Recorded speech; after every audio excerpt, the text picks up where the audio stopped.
Let me now hand you over to my colleague Abra Barber.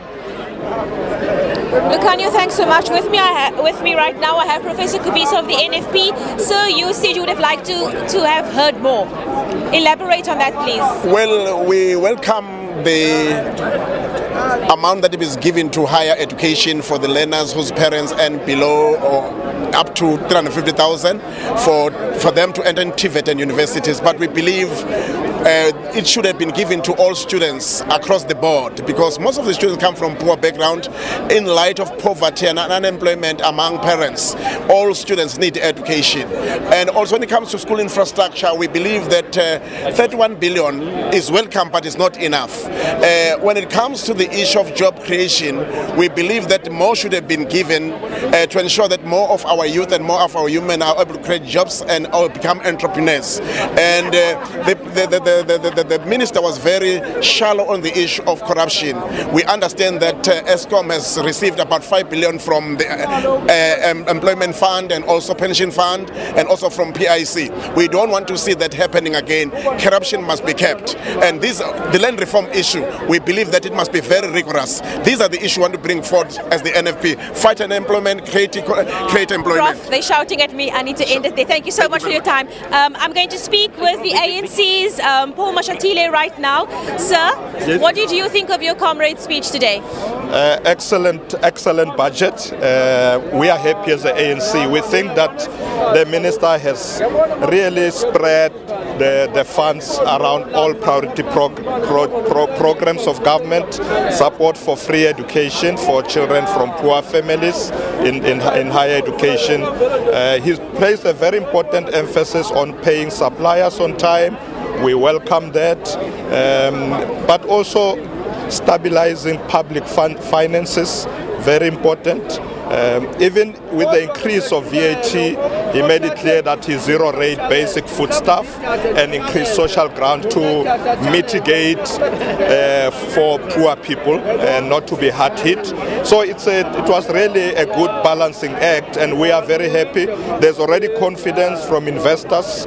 The return of Old Mutual from London to JSC indicates that the investors are now very confident to come back to this country and invest. Thank you so much for your time, Mr. Mashatile. Lucanio, I think it's back over to you now. Abra, thank you very much. I'm now joined by the Chief Whip of the United Democratic Movement, Mr. Gigaba. So when we spoke earlier on this morning, you said that touching the issue of VAT is a no-no. But then again, the minister then went ahead and did just that. Your response? Well, Lucanio, I think where we should start as a party is that it was unfortunate that President Ramaphosa allowed an incontinent accomplice in the brazen looting of state resources by President Zuma to address us today. But insofar as the matter around value-added tax is concerned, we are bitterly disappointed. We think that they used it as a soft target because they don't want to upset the private sector. Look, in the past, we spoke about the only reason why the CIT was reduced was so that you could incentivize the private sector to plow more resources into the economy, more money into the economy. They paid that with an investment strike. How sure are we that they're not going to do that? But I think the other issue, which is very critical here, is that we should all be seen to be making sacrifices in order to get the country out of the situation it finds itself in. We should not be taking money from the poor in order to generate revenue for the fiscals, in order for the government to be able to do its work. But I think where we must compliment them is around the resources that they've allocated, albeit, although they are not enough at the present moment, resources that they are beginning to allocate towards funding free higher education. I think that is very critical. But I think what we should do then, as political parties in Parliament, is to check, especially the UDM, that's what we're going to do. The 85 billion rand saving that they are talking about, we're going to see whether that is not going to affect service delivery, whether it's going to be done in a way that does not affect frontline services in the system and in government in general. All right, thank you very much. Mr. Gigaba there, who is the Chief Whip of the UDM. Let me now quickly cross you over to my colleague Abra Barber, who's standing by. Lucanio, thanks so much. I'm now going to speak to Mr. Lulama Chahisa, an MP in Parliament for the AIC. Mr. Chahisa, What were your thoughts on the speech today? Are you happy with what you heard? Yeah, very much happy, because his budget speech is in line with the State of the Nation address. We were looking to so many issues like free education, health and social services, social department. Those issues have been touched. And again now, I was happy now when he spoke about the contribution or the support that is going to give to small businesses, because this is one of ways of growing the economy of the country. So it means that locally the economy will grow once support is given to small businesses.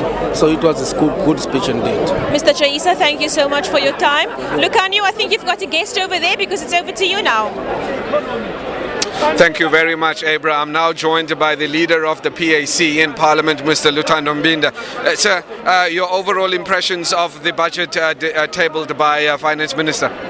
To us, I think it's like a cut and paste. I don't see anything that will at least benefit the marginalized masses of this country. Yeah, and then more especially this issue about the increase in VAT, I must say, to me, it is like an attack to the masses of this country.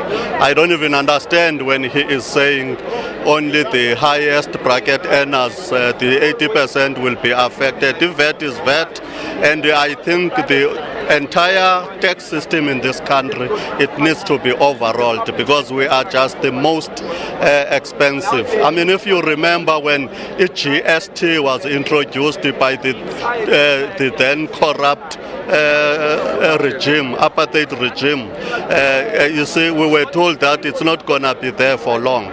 So again, the other issue that is concerning me is the slow pace, more especially in the land reform, the transfer of land. Because today is mentioning about 2,800. There is quite a lot of people that are still queuing, at least so that they can have access to the land of their own ancestors. Thank you very much, sir. Luthando Mbinda there, who is the leader of the PAC here in government. It's over to you in studio now, Nompo. Thanks very much.